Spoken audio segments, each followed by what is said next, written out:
Jeremy Griffin is the author of several short fiction collection books, and that includes Scream Queen. You can see the picture of it right here. This one's about to come out. We've got Jeremy here in studio with us to talk about this book, talk about this meet and greet you're about to have. Jeremy, thank you first of all for joining us. Thank you for having me. This is wonderful. Absolutely. Yeah. So first, let's get into the book. So tell me a little bit about Scream Queen. This is your third book, right? That's correct. Yeah, this collection. It's about 10 stories, if I'm not mistaken. It's realist fiction, so these are fictional characters in the real world.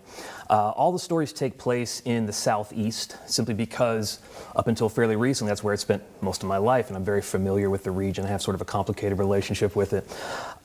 They're all very different. All the characters, all the stories are very different, but the one thing they have in common is all these characters have sort of been struck by circumstances beyond their control. So things like death, natural disaster, drug addiction, and they're trying to cope the best they can, but sort of like all of us, they're making a lot of mistakes along the way. And that's the kind of people I'm interested in writing about, is folks who are good people who don't always do good things. Really complicated characters. Absolutely, yeah. And very much that's kind of what you see with all of us, if you think about it. So what inspired you to write a book like this? Well, I never actually set out to write an entire collection. I do short fiction primarily, and I do it mostly because it helps center me. It's the thing that I go to sort of process the world.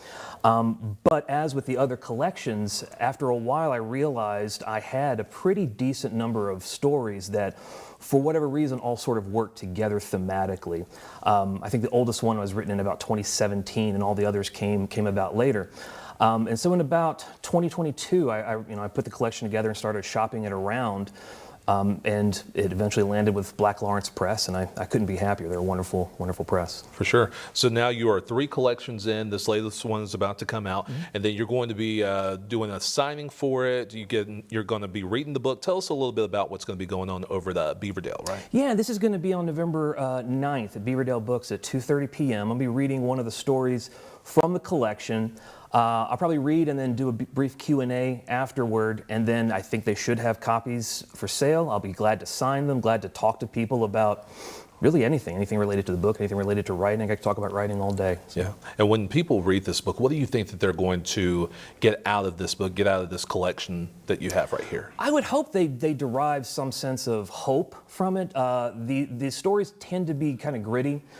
They can be kind of grim, but I think that there is a hopefulness and a resoluteness to these characters that I would hope people can read and maybe see some of themselves in some of these stories. For sure. Okay, so if anyone wants to, maybe they can't make it out that day, but they want to get one of these books, one of these collections, where can they find it? They can find it on the Black Lawrence Press website, which I believe is blp.com. They can also contact me, and I'll be happy to sell them a copy.